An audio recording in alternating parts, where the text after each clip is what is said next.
Tonight we have 7 stories, from a story of a police dispatcher, sleep paralysis, monsters, magicians, and more. We are also joined by my good friend Bad Vibe Storytelling. He will be reading story 6, so if you enjoy his narration, be sure to check him out. A huge thank you to all of tonight's writers. Remember, you can send in your own story if you'd like to have it featured. You can either submit it at my subreddit r/slumberreads or my email you can find in the description. Be sure to drop a like if you enjoy. Subscribing if you're new is also very much appreciated. We are getting pretty close to 70k. Enjoy the video, and as always, I hope you all have a great night.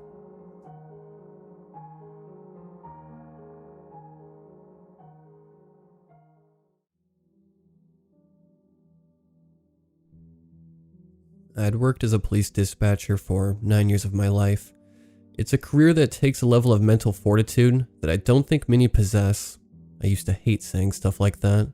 Always thought it sounded so pretentious. But the truth is, it takes a special type of person to be willing to voluntarily listen to some of the things we have to hear every single day. Don't get me wrong, the job wasn't always grim, and it even had its decent moments. I've got enough decently funny drunk 911 call stories to last me several lifetimes, though the reality of the job was usually far darker. I understood that though, and felt that I was more than equipped to deal with anything the job could throw at me. I was right, for a while. For years I had answered every call, always able to keep a steady head despite being faced with some horrific situations. My confidence in my ability to handle the job unwavering, until the final call I ever took as a police dispatcher. I glanced at the time displayed at the corner of my computer screen, 11:43. I yawned, leaning backward in my chair with my arms extended as I stretched my back. I'd been at the desk since 3 in the afternoon, answering calls and dispatching officers as they were needed, which wasn't very often in this town. I lived in a little port town in Washington, about an hour or so out of Seattle, and though we weren't without our fair share of crime, our phones never rang off the hook, which meant a lot of free time for me. I was always okay with that. As soul-wrenching as many of the calls could be, moments of respite were always more than welcome. A notification on my screen caught my attention, and in an instant, I'd returned to my seat, headset on. 911, what is your emergency? I spoke into my headset as automatically as any line repeated hundreds or thousands of times can be spoken. For a moment, the line was only dead silence before I heard a reply. I need policemen. I think somebody is in my house. A child whispered on the other line. I felt the smallest of knots beginning to form in my stomach. I shifted in my seat. Do you know your address? I asked, adopting a firm but lighter tone in response to the caller's age. I heard shuffling and heavy breathing from the other end, followed by a faint, "Wait." The caller returned and whispered their address. She was a little girl, by the sounds of her voice, and she sounded scared. "Good job. What about your phone number?" The process repeated, and I quickly relayed her information to dispatched officers. Her address was on the edge of town, a little out of the way, and I understood that it may be a while before help arrived. I stifled a sigh, not wanting to vocalize my worry as I received an estimated arrival time. "Is there an adult with you in the house?" I continued. "No." The little girl replied breathlessly, and I could hear the anxiety rising in her voice as she spoke. "My mom works late, and my sister, There was a pause, followed by an audible sniffle. "She's camping with her friends, and..." Somewhere on her end of the line, there was a crash, then a scream. My heart dropped. "Are you still there?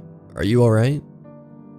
There was a repetitive thumping sound followed by the slam of a door. "I'm here." The little girl spoke breathlessly into the phone. "Are you alright?" I repeated the question. "Yes," was all she replied, barely over a whisper.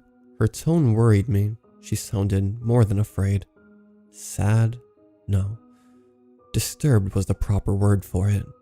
Then she began to cry. Not as quiet as you would expect given her situation, but a deep, helpless sob that made my heart sink. When she spoke, it stopped altogether. "Please, Please, please help me." Her sobs turned into a hysteric cry, and I could hear loud repetitive thumps from her end. Footsteps, and they were clearly not hers. They were heavy, far too heavy for a little girl. Without warning, a shrill cry, like the sound of microphone feedback, rang through my headsets. The sudden assault in my ears caused me to jump, and my heart set off to racing like a jackrabbit. I fought the instinct to throw the headset off, and instead clenched my eyes shut as the noise faded as suddenly as it had come. "I saw it," she sputtered through sobs. "Oh, please, please. I don't know what it is." The frantic and frenzied nature of her begging increased, and a strangeness began to settle in the air that I couldn't quite place. A quick glance around the room confirmed that most of the desks around me were empty, and I was on the call alone. The thought made me feel very isolated, and a growing uneasiness continued to take hold of me that I couldn't place. Something about the call just felt wrong. "Police are on the way," I began. I tried to infuse the statement with my usual level of assertiveness and confidence, but I worry that the uneasiness may be audible in my voice. "Can you tell me your name?" I asked. "Amber." "Alright, Amber. Are you or can you get somewhere safe? A room with a door you can lock?" "I'm in my room," she said through sniffles, and it was obvious that she had been crying profusely. I locked the door." "Good. I'm gonna stay with you on the line. Is there anywhere for you to hide?"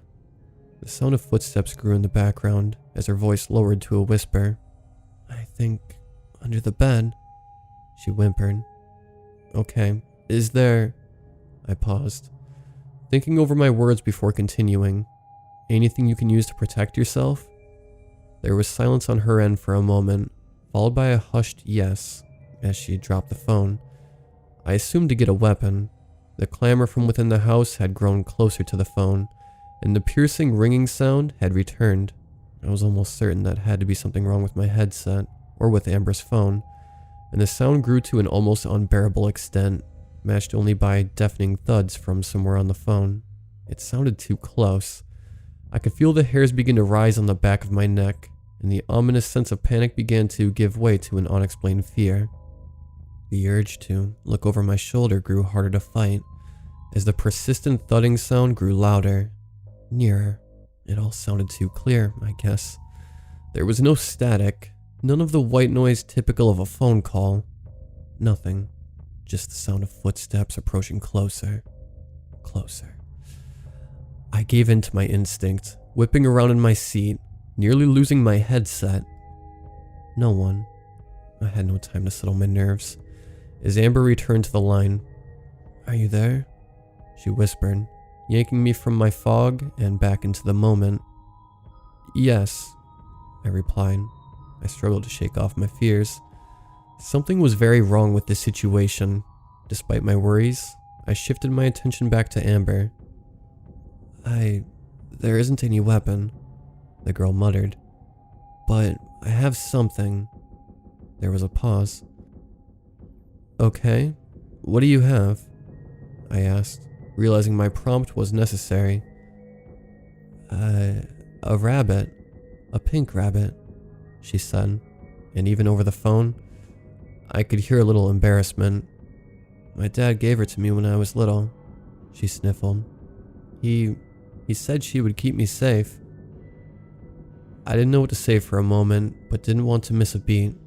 "He was right," I said, as encouragingly as I could. "Everyone knows pink bunnies are great protection.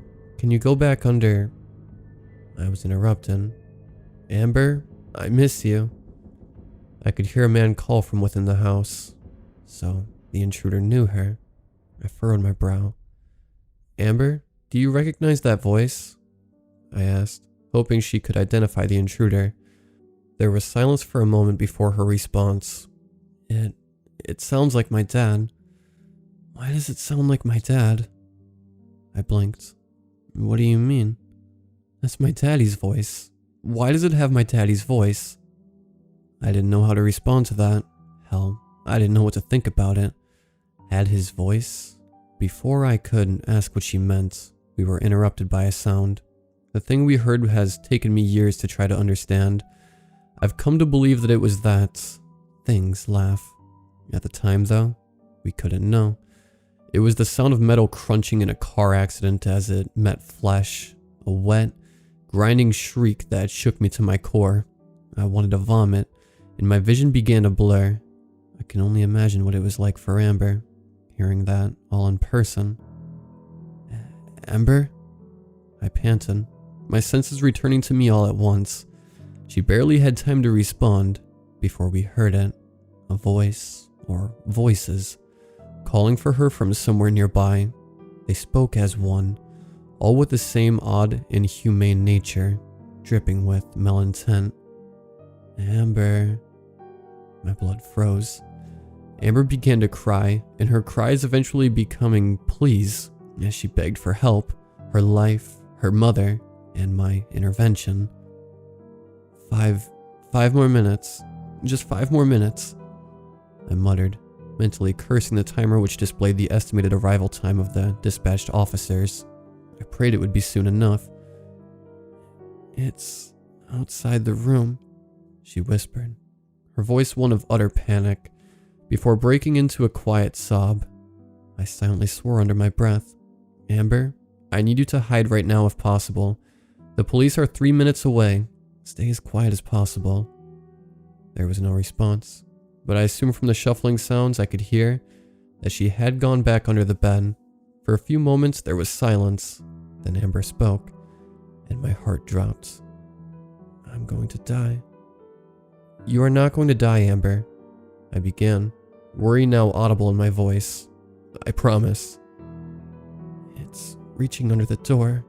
Oh my God. There was a crash, louder than before, and Amber began to shriek. The noises continued, and it began to dawn on me what I was hearing. It was breaking down the bedroom door. Amber's screams had devolved into horrified babbling and pleas for her life to whatever was on the other side of the door. Her screams were soon drowned out by the same noise as before, that sick laughter. What are you? Amber shrieked, loud enough to make my ears ring. Please, what are you? What are you? It mocked, in a voice that was some sick parody of Amber's. Panic gripped me as I glanced back at the corner of the monitor, displaying the dispatched unit's arrival time, 1:36. Please, God, let it be soon enough. Amber, are you there? I called. Amber? As suddenly as it had started, everything went silent. Somewhere in the distance I heard sirens. I hear them, Amber. Officers are a minute away. Silence. My heart began to sink. Amber, are you there? I could hear something shifting, breathing. I think it's gone, Amber said. A surge of relief rolled through me, and I let out a sigh and leaned back in the chair.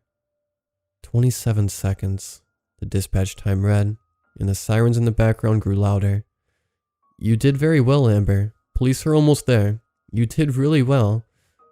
I couldn't think of what else to say. I'd never had a call like this, and something about it all felt so strange. Something Amber had said began to ring in my mind. What are you? Amber? I began. What did you see? I was met with silence. Amber? Amber began to laugh. Amber? I said, my voice pleading, a wave of realization crashing down on me. The laughter grew more raucous and less human with every second. Somewhere in the background, there was a knocking sound. They'd finally arrived. Too late. I asked the only thing I could think at that moment. Why? The laughter stopped abruptly, as the thing on the phone spoke.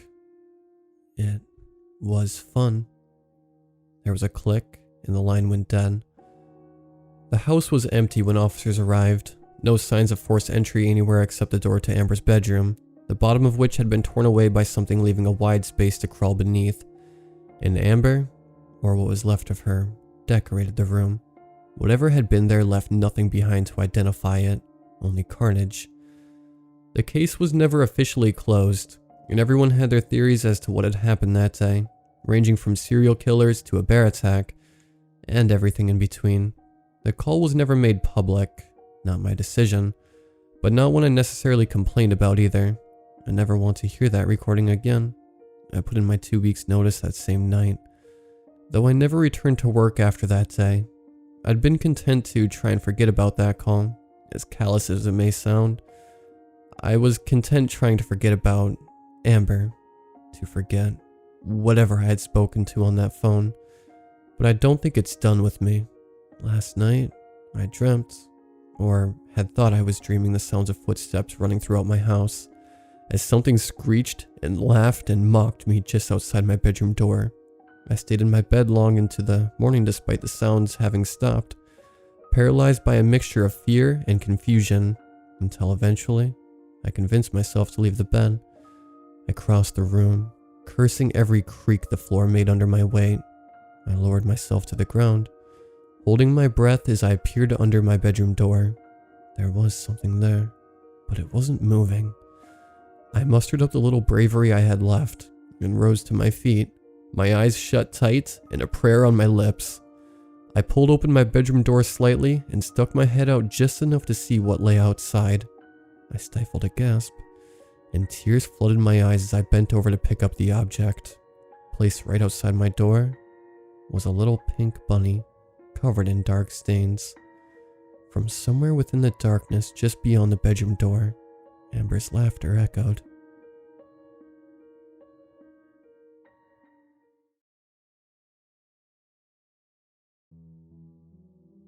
You have 18 unread messages. My phone's automated voice blared out once I clicked on the missed calls section in the dial pad. Holy crap.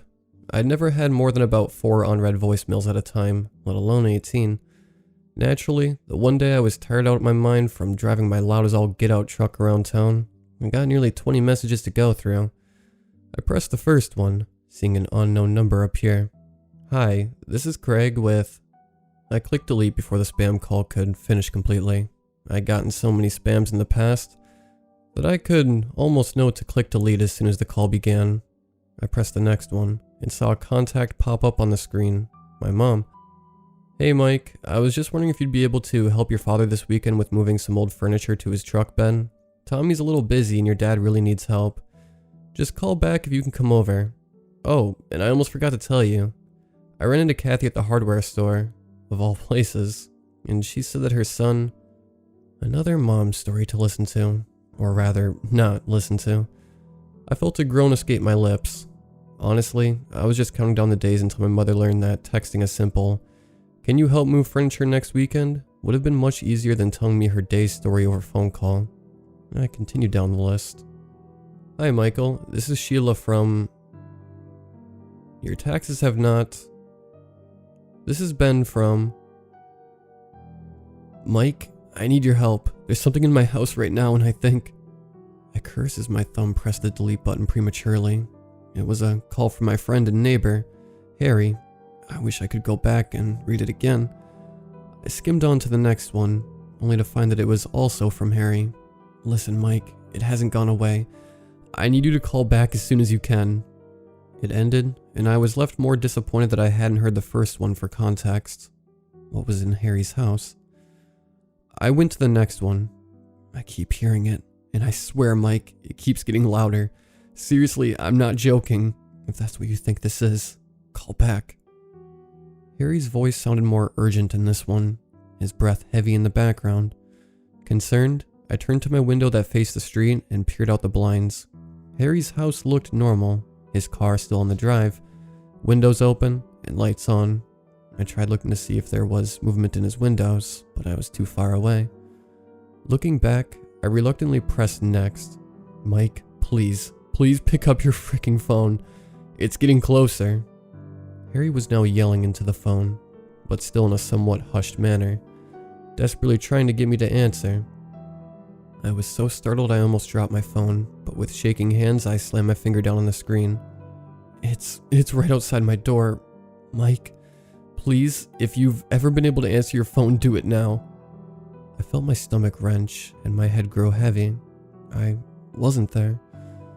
A growing black hole of fear was spreading in my gut. I didn't want to go to the next one.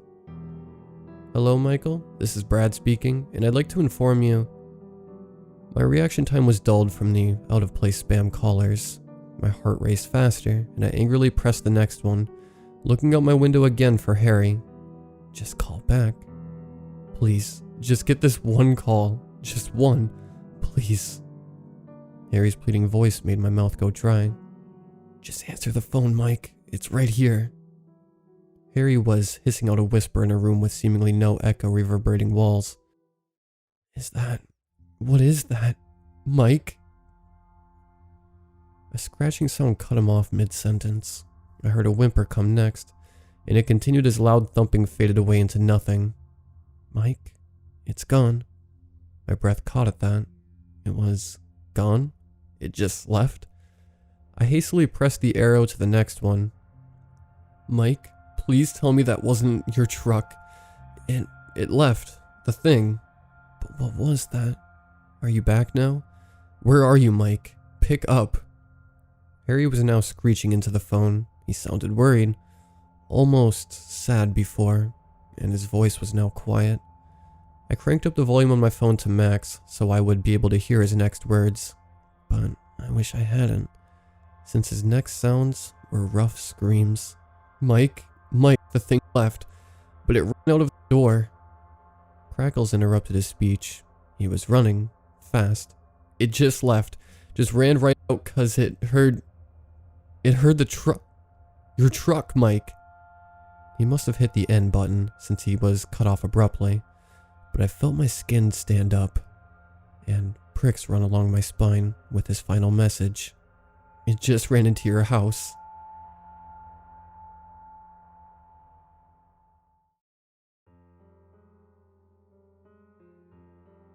I've had sleep paralysis since I was a child. It's been haunting me since I was about 7 years old, and I still have it now that I'm finishing up college. The first instance of it was during the summer. It was a warm night, and my window was left open to let in a breeze. After being tucked in by my parents, I dozed off quite peacefully for a few nice hours. After hearing a thump from my right, my eyes shot open. The next morning when I told my parents, it was discovered that my blind had come loose and slipped, hitting the windowsill, but I didn't know that. The second I woke up, my chest felt heavy, like there was a brick in my lungs. My breath was quick, and I moved my head to see what the thump was, only I couldn't. My muscles were stiff and hurt when I tried to move. Now my breathing was faster as I realized that none of me could move. That's when I noticed the shape at the edge of my bed. Now, over the summer, I got my hands on some mild horror movies to watch with my parents. None of the parts were too frightening, but there was some monsters in them. Things that crawled under beds and in closets to attack during the night. When I saw the shape, I freaked out. I thought the monsters really were going to get me, despite my parents' insistence that they weren't real. Sleep paralysis was a new topic to me, and I didn't realize that it wasn't actually there. It crept closer, and I saw a small creature with 4 stubby legs. With the stark moonlight creeping in through the holes in my blinds, it was clear that this thing was dark green. Little horns protruded from its head, and it had a red hole for a mouth. Thinking back on it, the thing seemed like a green hairless cat, and it was more weird than it was scary. However, my 7-year-old mind decided to conjure up moisture in my eyes as I squeezed them shut. Being able to move them was my only form of comfort. I don't remember how long I was awake, trying to still my shaking breaths, but my mind did function in the late morning. After relief of being properly awake, I charged from my room into the kitchen where my puzzled and worried dad was sipping coffee. This routine carried on for a while. Eventually, my parents were a bit concerned and took me to the doctor, where he said that I probably suffered from sleep paralysis. There wasn't much I could do but just remember that none of it was actually real. Over the years, my dreams got a bit more realistic and frightening, but my older self could handle it better. Soon, I began to make a little game where I could come up with funny conversations to have with whatever thing was in my room that night. Some nights, I would discuss the previous day's activities with a gremlin, or talk about the school day with a few people dressed in tiger suits. Of course, all of it was in my head, but still, it was entertaining. After nearly 15 years, none of it as bad as it was, In fact, some nights, I won't even have visions.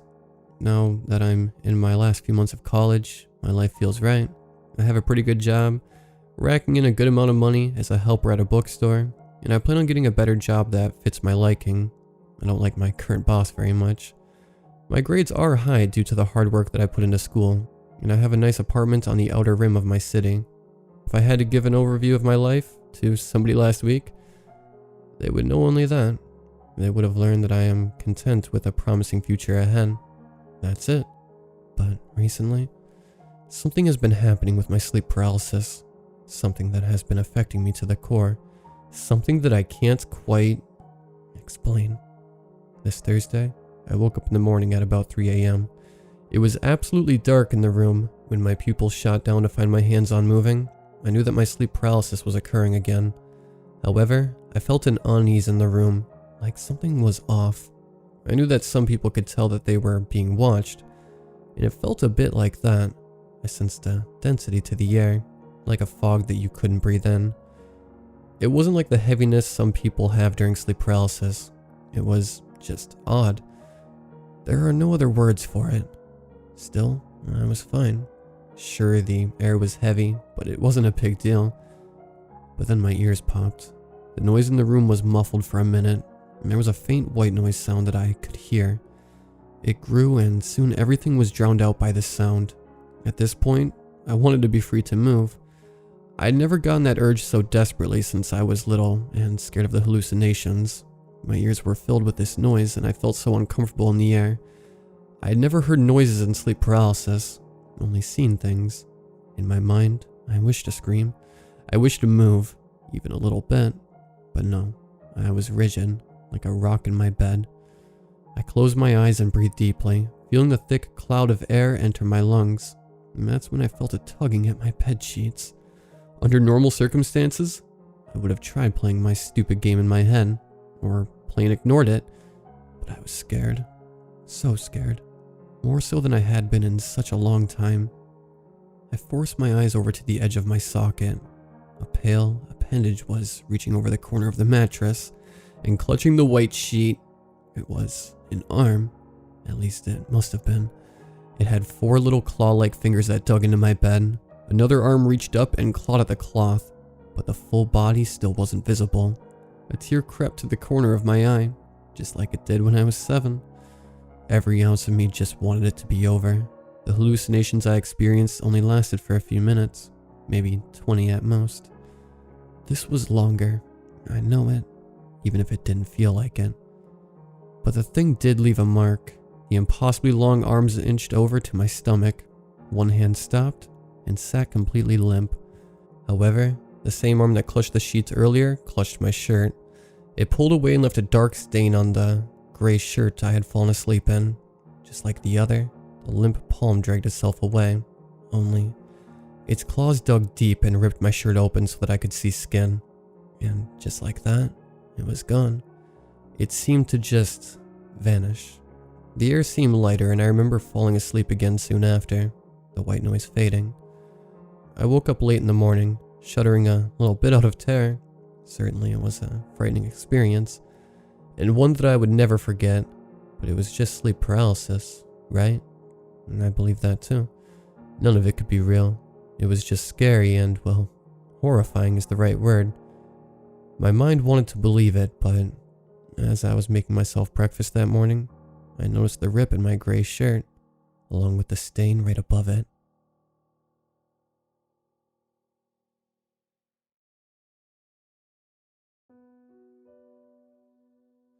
In the past month, I'm lucky I haven't hurt myself, or worse.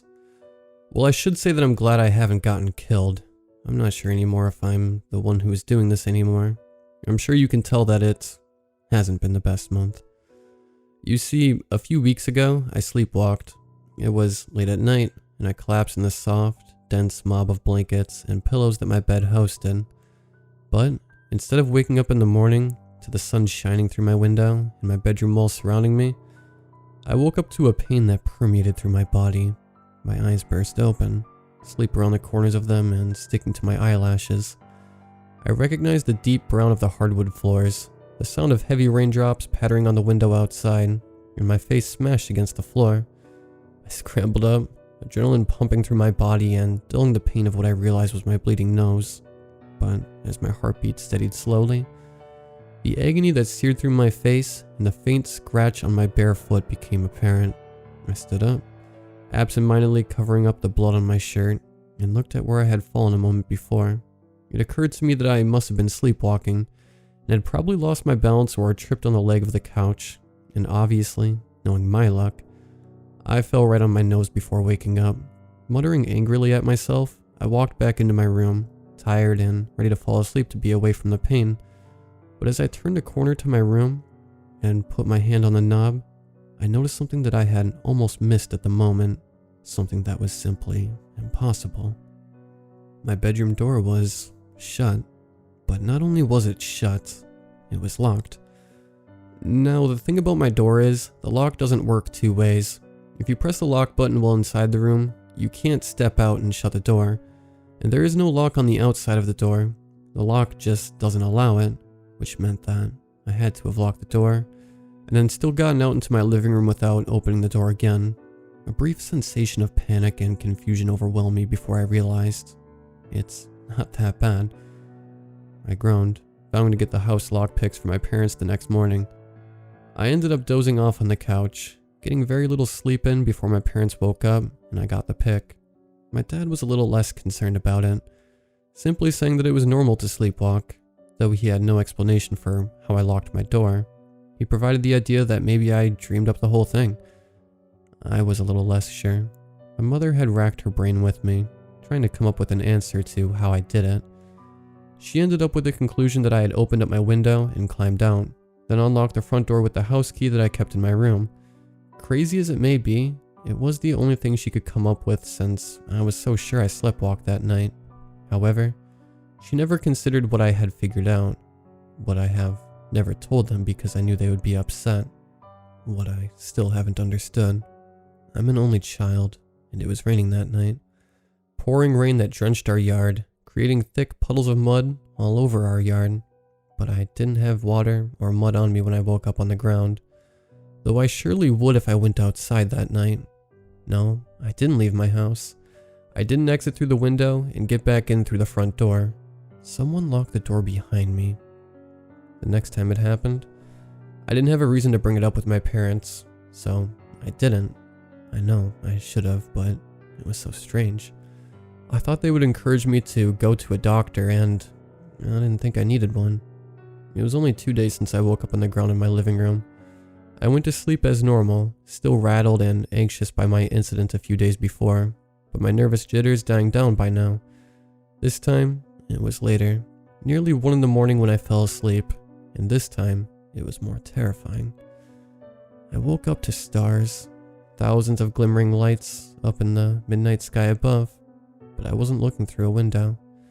I rolled over, still groggy and not yet processing what was happening.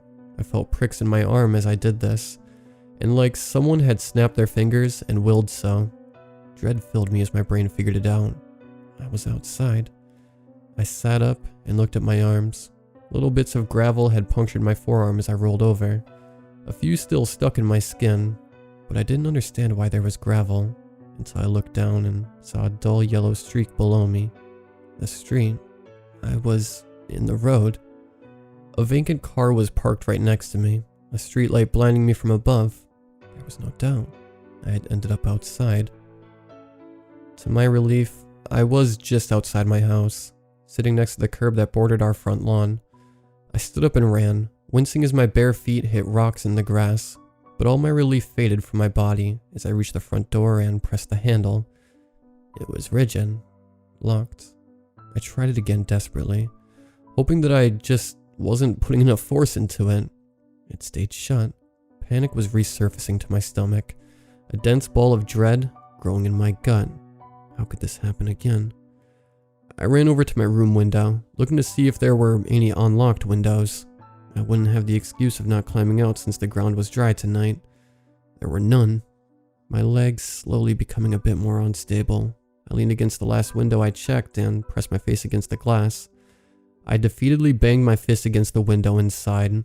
I wanted to be in there, in my bed, laying against soft pillows and encompassed by warm blankets.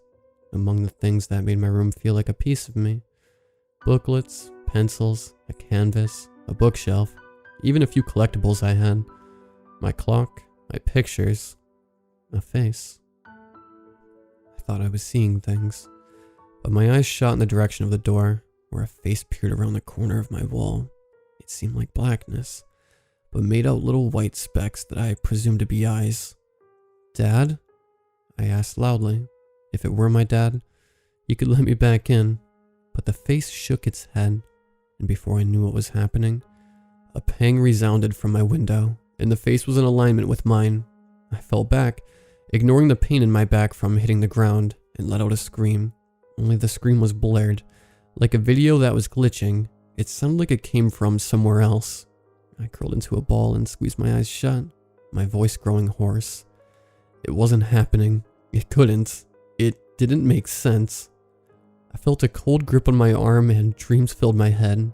I woke up the next day, sunlight beaming through my windows. Must have slept in.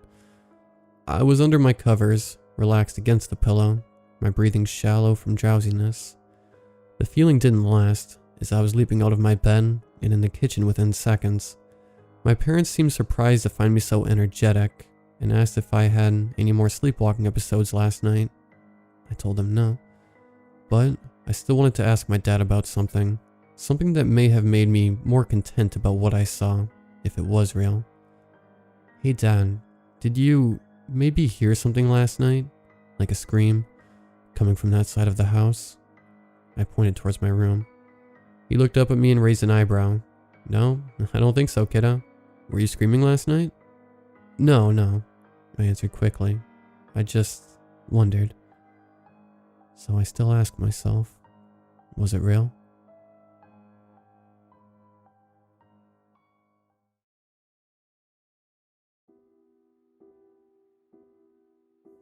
I hope someone here can help me.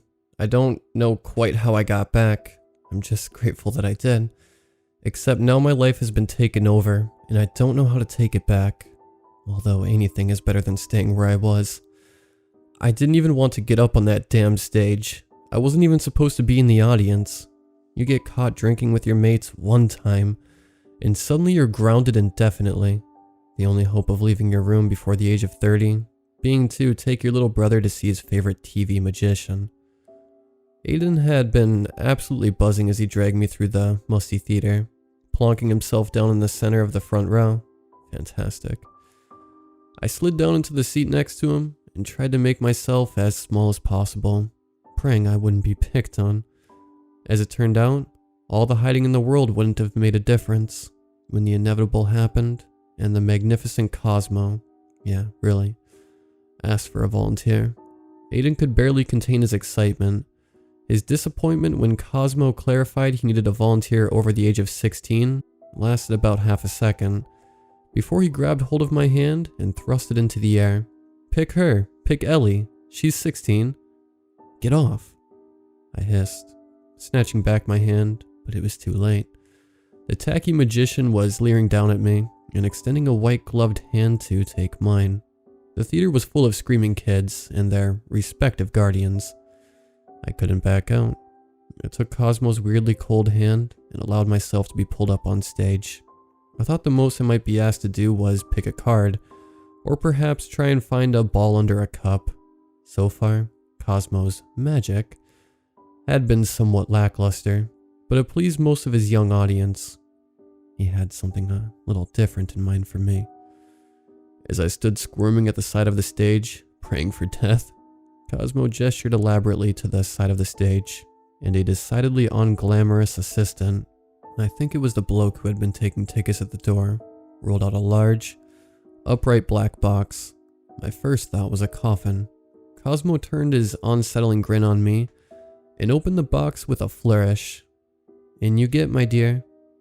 In any other situation, it would be socially acceptable, accepted even, to say no to a strange man in a cheap tuxedo asking you to climb into a giant box.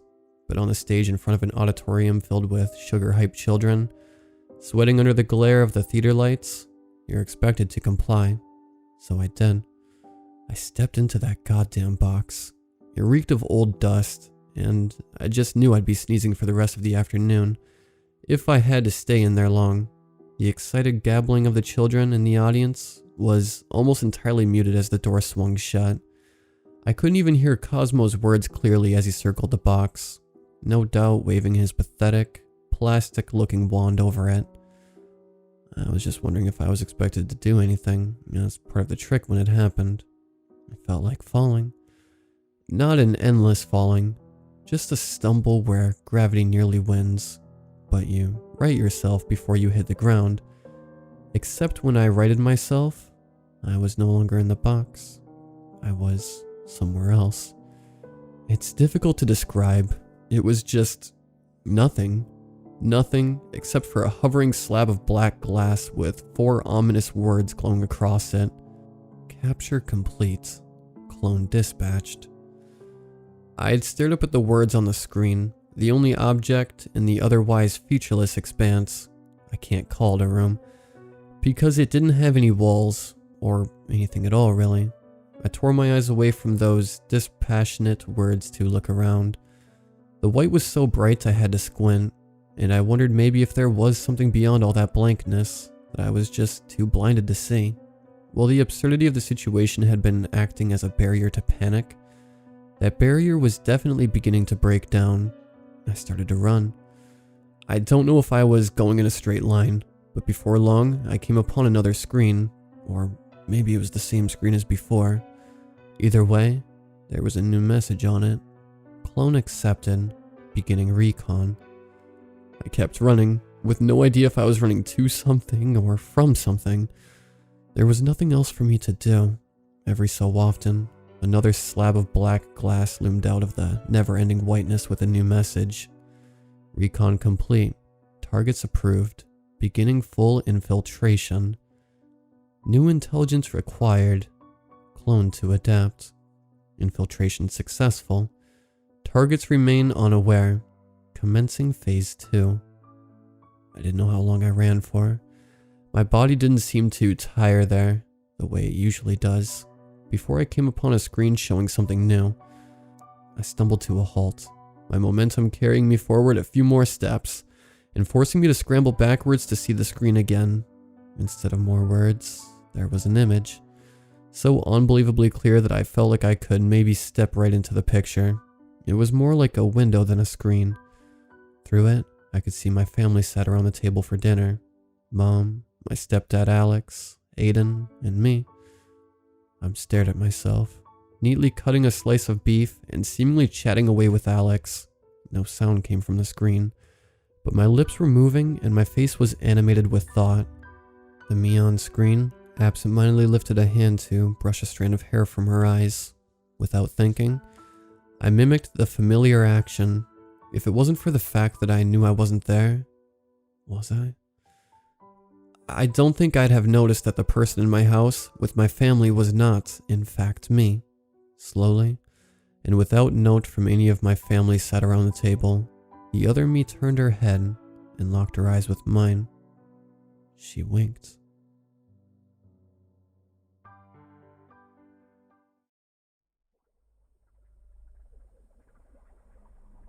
Has anyone ever heard a knock on their window? I mean, sure, most of you probably would say yes. It inevitably happens for some reason or another. Perhaps a tree limb hitting it in a storm, or an animal accidentally flying into it, or just weird neighborhood children playing pranks on you. My story is more chilling than that. I honestly can't find the best way to put these into words, but I'll do my best. I don't see names as an important thing. Not for something like this. It's better no one tries to contact me or find out who exactly I am. All you need to know is that I am now 30 years old. I can tell you where I live, or did live, when it all started. It was in a rural countryside with a forest surrounding our old wooden house. I lived with my grandparents at the time, who raised me up until I was 15. They're pretty much my entire world, and always will be. My parents died when I was very young, and I was never told the full story. They always said they didn't want to talk about it. I figured it was hard for them to replay the passing of their son and daughter-in-law. It was, from what I heard from another relative, a car crash that happened 2 months after my birth. When my grandparents learned of this, they were quick to adopt me as their own, to which I'm thankful for. One night, about a week after turning 15, I was laying in bed half asleep. That's when I heard a subtle knock on my bedroom window. I'm a very seclusive person by nature, and I don't know why. I've always had my door shut and locked, and my window tightly locked down with thick blinds covering it from the inside. The knock did startle me at first. Then I remember a tree limb that typically dangles close to my window. I figured it was simply getting blown by the wind and had reached far enough to scrape the window. I thought nothing much of it that night and slept pretty well. The next morning, my grandparents called me down for breakfast. I rushed down to some eggs, a piece of toast, grape jelly, and a piece of chocolate fudge, one of my favorite treats. I never mentioned the knocks to my grandparents. After finishing my breakfast, I did my normal routine. I cleaned up, got on the bus, went to school, came home, played games, and then got back into bed. The norm for most kids, I'm certain. The next night, same thing, knocks. This time, more than once, and a bit louder. This admittedly freaked me out. 2 nights in a row? The thing about this night is there was no wind outside, not the slightest whiff. For several months, the same thing happened almost every night. At this point, it did have me slightly on edge, as it really isn't a normal phenomenon. After that night, nothing further happened for at least 4 days. On the 4th night, things took a sudden turn for the horrific. I once again heard the knocks at my window, but this time, it wasn't just knocks. I heard something literally clawing at the window, almost as if it was trying to break inside. This caused me to panic and duck under the covers, but I soon realized that was stupid. If this thing gets in the house, it will most certainly notice the figure under the covers. I remember my bed is rather tall and heavy, and has thick sheets that dangle all the way down the side to the floor. I quietly and quickly made my way under the bed and hid. I stayed down there for what felt like minutes on end, waiting for something to happen. Nothing did. I heard nothing but a very subtle creaking of the house. Finally, something broke the silence. The window in my room broke with a loud shattering sound, glass spraying all over my bed. I very nearly screamed at the sudden shock, but I covered my mouth before anything could escape. Silence once again. Moments later, I hear the thud of a foot slam onto my wood floor. And then I heard something mumbling. I couldn't tell what was being said, but I could have sworn that it was saying my name over and over and over. At this point, it was literally a repeating record, but as it vanished down the hallway, I heard something else. Another thud in my room, as the same thing happened again. Only this time, the voice was far deeper. It sounded very masculine to the last one. It paid my bed no mind as I scattered out of the room. I stayed under my bed all night, too afraid to come out. By the time morning came around, the house was silent as a field on a moonless night.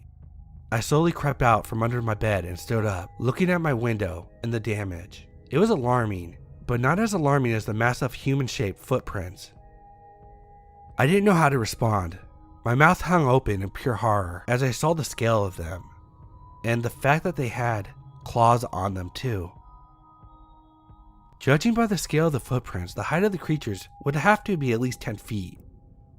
I slowly made my way out of the room, following the tracks. I paused for a second and looked up.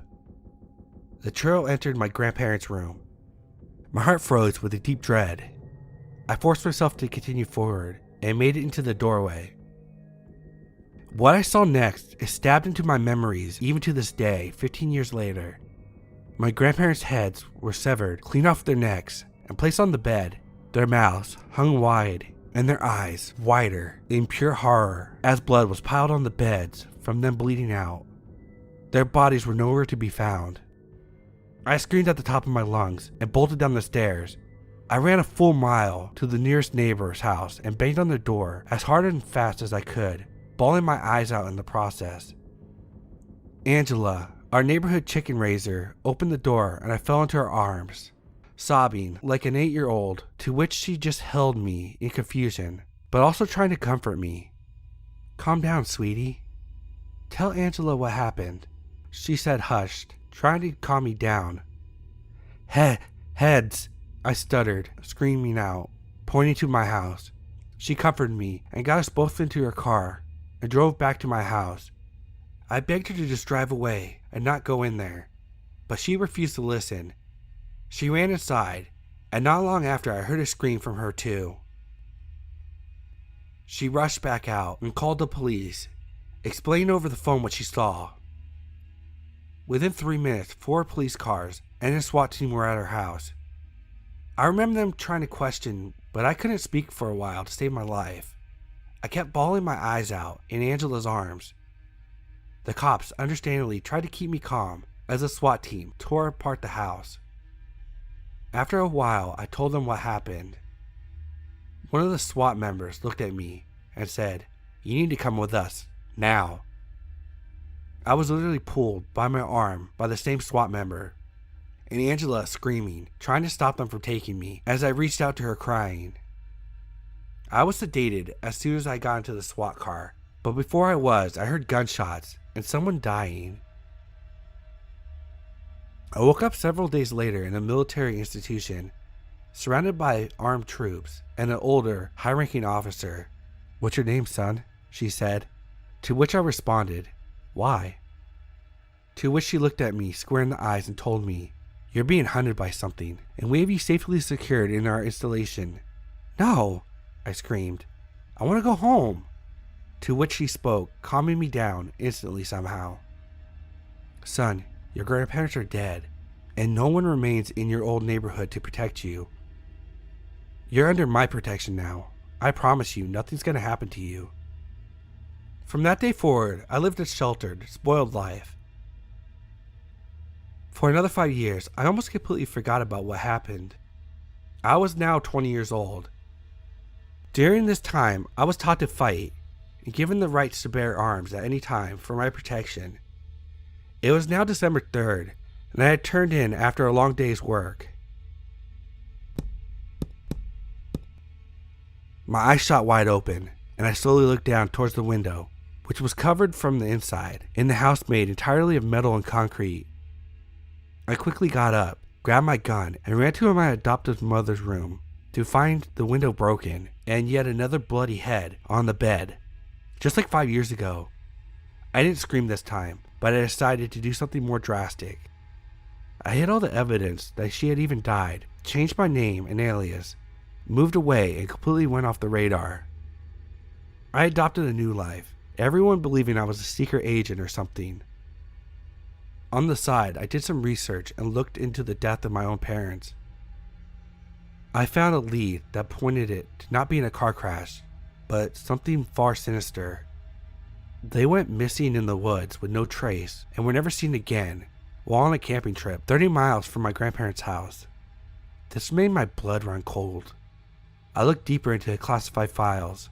Things like a skinwalker were mentioned numerous times, and things got so dark about them that I eventually stopped looking. I knew if I kept it up, the government would learn of me intruding on high classified documents. I'm now 30 years old. I have a wife, 3 kids, and live in another country. I speak another language now entirely, and we have lived good for the last few years now, but something happened last night that gives me a pause.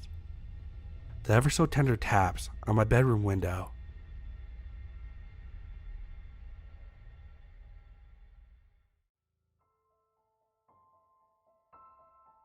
This may sound paranoid and strange, but I have a problem. I can't go near a mirror or any reflective surface without a terrifying encounter with my own reflection. It all started about a week ago. I had just returned home from work and was ready to settle down with a drink in one hand and my TV remote in the other. I'm a bit of an introvert, so I don't go out much, and this is the perfect way I like to spend my evenings. My job, while not difficult in the least, is very taxing physically. I don't have anyone I would consider a friend, and my family all live out of state, so I get a lot of TV time in. After a couple hours of binge watching, I'd ignored my bladder long enough and had to make a quick restroom run. Since the last episode ended in a great cliffhanger, I was in a hurry to get back. I will admit, I was a bit tipsy at this point, but I know what I saw next was not due to any intoxication I was feeling. As I was washing my hands in the sink, I looked up at the mirror and, for the quickest of moments, my reflection was grinning at me. It was very brief and it turned back into my look of confusion I was giving the reflection. It was almost as if I busted someone, but that someone was my own image reflecting back at me. I shrugged this off as my imagination and continued my Netflix binge fest. It was becoming very late and I decided to head to bed after this episode. I pounded down the last of my drink and hit the off button on the remote. What I saw, in the blurry reflection of my now powered down television, sends chills up my spine just even explaining it here. I saw myself looking out from the TV and grinning ear to ear. My reflection was filling the entirety of the screen, yet I was across the room. The smile that was directed at me was not benevolent. The sight of this hit me as I yelled out instinctively, "What the hell?" I yelped as I ran into the kitchen. I stood in the kitchen with my hands on my hips for several minutes attempting to work up the courage to walk back into my living room and assess what I had just seen. After a good deal of pacing, I slowly walked back to the site of my television and my reflection looking normal. I peered into the TV almost as if I was looking into a window looking for some kind of clue. Nothing. My scared and perplexed reflection was all that looked back at me. I went to bed that night with a strange feeling, but I managed to get to sleep. I woke up the next morning in a bit of a haze from last night's round of drinks. I had the entire weekend off from work, but as I began to remember the strangeness from the night before, I decided I'd take a break from further inebriation this weekend. What is wrong with you? I said to myself as I made my way to the kitchen to make some coffee. Even though I was alone, I felt a bit embarrassed about my previous night's antics.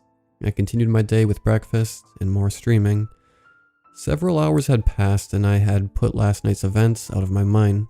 This didn't last long, however. I had to make a trip to the store for a few essentials. A flash of anxiety fell over me as my thumb moved to the off button on my remote. With one eyebrow raised, I watched my TV flicker off. Nothing. My reflection was me, and there was no grinning or strange looks from my reflection. I sighed in relief as I stood up to make my way to the door. My relief ended quickly, though, as I moved to grab the doorknob on my front door. The reflection from it showed me something terrifying. My reflection in the doorknob was running towards me, as if to attack. My reflexes kicked in with a sudden sight, and I turned around quickly, falling to the door. I slammed the back of my head against the door. I screamed uncontrollably. I took a quick glimpse around to an empty living room. I began to realize what happened last night may have been real after all. I got to my feet and quickly opened my front door with my eyes closed as to not see my reflection. I made my way to my car, still shaken from what just occurred. As I fumbled with my keys to unlock my car, a strange feeling wafted through me. I slowly looked up to my car window. The same evil grin of my reflection peered back at me. This time, it wasn't hiding it. It was almost as if the reflection was happy I had found it, and it knew how to frighten me. With eyes bulging, I slowly backed away. The grin from whomever or whatever this was did not stop. It continued to stare at me in delight. Who are you? What do you want from me? I asked as I struggled to get out the words. No response, no movement.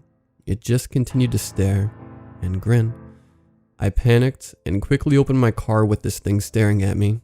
I plopped in my front seat and closed my eyes. This isn't real, I yelled to myself. Whatever this is just in my head. Don't think about it, don't acknowledge it. I continued pleading with myself. I opened my eyes to see my reflection once again in my rearview mirror. It was shaking his head as if to say, "You're wrong. I'm here and I have you." One panic swipe from my hand sent the mirror to the car floor. I began crying in fright. What was this? Am I losing my mind? Am I going insane? This felt like much more than a hallucination. I sat in my car for 20 more minutes, then decided to make my way to the store. I still needed to attempt to live my life. While shopping, I avoided looking at any reflective surface. As a child, I was a bit socially inept, and having a breakdown in public would absolutely revive some of those memories of being teased and picked on. "How's your day going so far, sir?" The cashier asked me politely as he rang through my items. I looked up at him to answer. I shot back in a knee-jerk reaction, knocking over a product behind me. In the reflection of the clerk's glasses, I saw it. It let out a silent laugh as it was seemingly amused by my reaction. I tried to ignore it. "I'm sorry. I'm just not feeling well today," I said, attempting to cover up my actions. "Is there anything we can get you from the pharmacy?" he asked, attempting to help. "No, this is something that can't be helped," I timidly said with my eyes trained forward, attempting to not look in the clerk's eyes. Looking back, I regret this comment because the look he gave me was a reminder of the strange child I used to be. I made my way home with my newly purchased goods. Again, I avoided anything that could house that evil thing that was seemingly amused at what it was doing to me. I sat on my sofa as soon as my groceries were put away and stared into my blank television set. It was normal. My own reflection was looking back at me. No evil grin, no attempts to scare me. "What do you want?" I sternly said to my powered-down television. I was slowly coming out of my fright and entered a more frustrated mood. "Is this amusing to you? Huh? To frighten me? Show yourself," I commanded my reflection. Nothing. I was watching myself in the reflection of my TV scold whatever this thing was. I threw my remote on the floor in frustration and stood up. I paced for several minutes in anger. I was fed up. This thing knew how to manipulate me, and it was getting a kick out of it. "Why me?" I asked under my breath. "Why does it want me?" I walked into my bathroom to confront this being in the first place I saw it. There I was, staring at my own reflection in a combination of anger and fright. "I won't let you scare me anymore," I instructed my reflection. Nothing again. "You have no power over me. You can't hurt me. All you can do is startle me. That's it," I demanded to the mirror. Nothing still. I stared at myself in the mirror. My reflection still had my movements. It was reacting in sync with everything I did. Perhaps this thing had gone away. It had its fun, and I was now useless to it. It got the fright out of me that it needed. I wish this was true. As my stare continued, my reflection changed slowly. When I say changed, I mean its form began to dissipate. It was turning into an almost silky-looking black mass. It was hovering in the mirror. No form besides the black, twisted mass that was in front of me. I stared in disbelief. From the middle of the dark mass, something started to form. As it grew, I recognized it quickly. It was the grinning teeth I'd seen in my terrifying reflections before, except this wasn't my grin. Its smile was wider than any human could attempt, and more menacing. Slowly, two eyes began to appear above the toothy grin. The eyes, those eyes, were pure evil. I fell to the floor in terror. "Go away! Get out of here!" I screamed in a terrified, high-pitched voice. It began to laugh at me. I could not hear it, but it was laughing hysterically at me. I've dealt with being laughed at my whole life, but nothing could have prepared me for this. I closed my eyes tight as it continued its laughter. I put my hands over my eyes in terror and began sobbing once again. Several minutes had passed and I looked up timidly. It was gone. All I could see was the bare wall of the bathroom in the reflection. I slowly stood up, revealing myself in the mirror. In a defeated walk, I left the bathroom and made my way to my bedroom. I laid down and stayed in bed the rest of the day. To this day, I continue to see this thing in my reflections. Out of the corner of my eye, it will run at me, startle me. It tries to claw at me and laughs when I jump back. I can feel it staring at me with that grin, that evil grin. As I'm writing this, it's staring at me. It's waiting for its next opportunity to frighten me, to torture me. It stares from the reflections in my phone, my computer screen, door handles, water. Anywhere I have a reflection, it lives. It sometimes doesn't want to startle me. It just stares and stares as if it's obsessed with me and feeds off my fear of it. If this happens to you, know that you're not alone. My reflection stares at me too. It's always there, and it wants you to know it. Try watching your reflection from the corner of your eye. Does it do anything beyond your own actions? If it does, you have my pity, as I now have yours.